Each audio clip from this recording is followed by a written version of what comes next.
The first images of a free Syria. Longtime dictator Bashar Al-Assad is toppled. Rebel group Hayat Tahrir al-Sham announces the fall of the regime, entering Damascus after sweeping across the country in only 10 days. It is Sunday, December 8th. At the presidential palace, Assad is already gone and not picking up the phone. No messages, no calls answered, nothing. No call. In details not shared publicly with international media until now, Assad's head of communications, now in exile, speaks exclusively to NBC News. On Sunday morning at 2:30 a.m., there was no one left in the palace, except for me and another person from the media and political office. He did not tell anyone where he was going.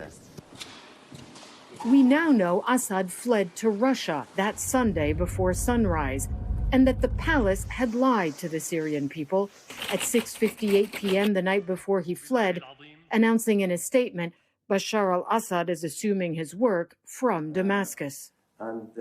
Mazen Ayan works at the Syrian state media agency Sana. He translated that statement into English on Saturday night. At 7 o'clock that night, the administration of Sana phoned me to post a news that the president is still working and assumes his constitutional work at 7 o'clock. So this was only a few hours before he fled to Moscow. Yes. So therefore, everyone was thinking he's still in the palace. Yeah. He's still working. Yeah. Well, one can only imagine what the atmosphere was like in this presidential palace. Here are the main gates behind me. On the night that Bashar al-Assad fled, he must have realized that his time was up. In the days preceding, one major city after another was falling to the rebels. And in the middle of the night, his aide tells us, he was planning a secret escape. Bashar al-Assad appears to have carefully planned his subterfuge. Kamal Sakr was told to organize a camera crew to film a speech that the former dictator never intended on delivering. It was supposed to be at the Mujaherin Palace, and the place was prepared with cameras and a filming team. Everything was ready. Bashar al-Assad prepared a paper about 400 words long.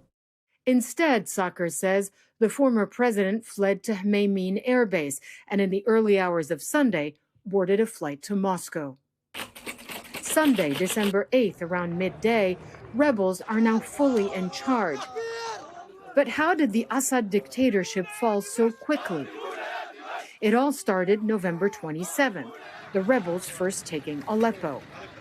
That day, Sakr says, Assad was in Moscow and says he pleaded for help from Russian President Vladimir Putin. Sakr says Assad was given assurances by his Russian ally, but that help never arrived. President